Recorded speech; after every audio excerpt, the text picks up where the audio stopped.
This is when I knew I had to fully surrender to God. People does not talk about the middle of when you have to raise a child on your own from the absence or from the unfortunate circumstances. If your parents have not told you, do not take this video as me crying out for sympathy, but I'm telling you right now, me, please, my full surrenderance unto God. Please watch who you lay down and you have children with. Literally, I'm talking about you need to do searches. You need to do deep searches on the family line and the background, and make sure that the person have like be okay with that and with the mental health issues, if they have like generational curse, if they whatever the person is dealing with. I'm telling you, you need to do your entire research before you lay down and you have sex and have babies and procreate and bring another child in this world. You need to make sure you do your research on that person, whether it's a female or male, because I'm telling you right now, I am experiencing something that God was trying to save me from years and years ago.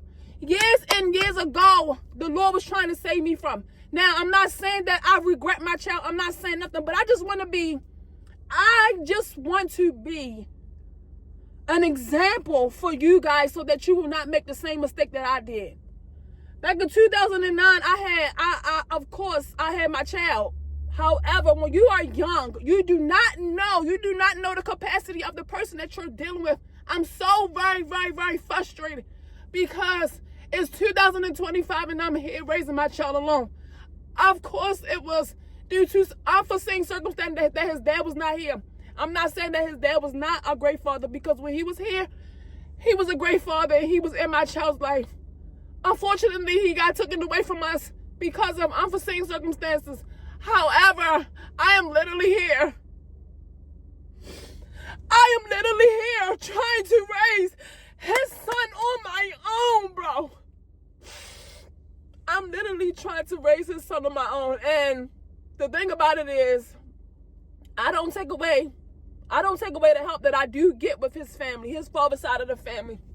However, this stuff is so hard trying to raise him because he is going through mental things because of him missing his dad. And I have to deal with his anger. I have to deal with his mental capacity of not being able to do things and have his way, and just trying to have the relationship and trying to be able to go to school and stuff like that. I feel so very, very hurt for my child because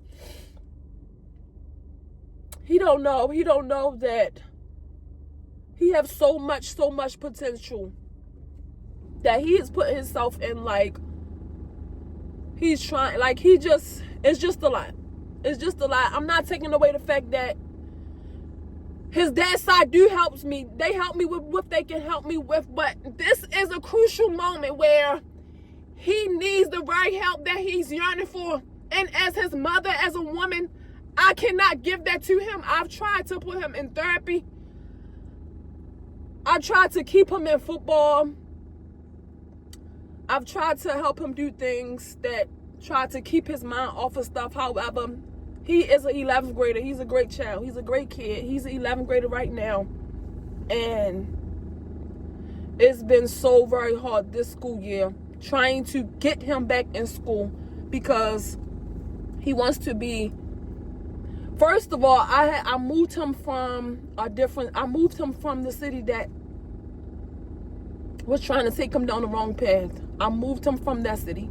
By God's grace, I was able to move him from that city. However, he fights so hard to get back to that city. And I just be obedient and move by God, because this is what God wants me to do. This is what God wants me to do, so that, you know, he can have a better life and better opportunities. But it's like he don't see that because he feel like he's missing things back where I moved him from. And it's like, if I could just get the help, from males in my family or males in his family to just help me and raise him, bro, I feel like he'll be okay. But it's like, people just is a form of selfishness and a form of not wanting to deal with it. But I'm telling you, if any moms out there, you are dealing with the same thing from young men,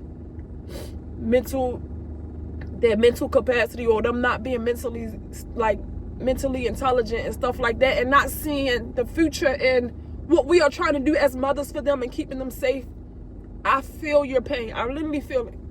And it's like you just get so tired of keep trying to go into family members, and you like, nobody willing to help. And it's not, and it's like, it's not, the help is, I feel like the help is not giving up on our kids. Not giving up on our kids. Having some type of empathy and understanding what they're talking about, and just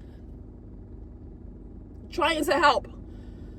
And actually, God has been speaking to me, and oftentimes we always be like, well, why me? Why you choose me? Why you choose me? Why you choose me? And that's what I always ask him. And the Lord always tell me it's because I needed to choose you, because you were going to be someone that will not give up on him. You are going to be someone who have not given up on him like his dad, mom did. You are going to be someone to actually raise him the right way, and that's with God, because literally God gives me strength each and every day. And I'm not saying that we go do this every day, but I'm telling you, at certain parts of our life, this is when that thing reared its ugly head. And I'll be praying in the spirit, y'all. I don't know, I just got on here because I know I'm not the only one who could be going through this with their young men and their teen boys. The devil is really trying to get a hold of our boys, but we got to continue to pray. And we have a really long story to tell, and one day God will give us the energy to tell it. But I feel like this is one of the hardest things. Literally, this is one of the hardest things, and almost I'd be like, Lord, is this my purpose? Like, is this the purpose for me? But I feel like this is one of the hardest things for any mom to do, is to raise a boy without his dad. Like, literally, his dad is not being here on the earth, because if his dad was here, I'm telling you, he would be a great dad. I already know. But it's like sometimes this is the hand that God dealt us. This is the hand that God dealt us. And I feel like we're going to get through this, y'all. But it's so very hard. It's so hard. I hope somebody was encouraged. Please continue to pray my strength, y'all. Thank you guys for watching. Bye.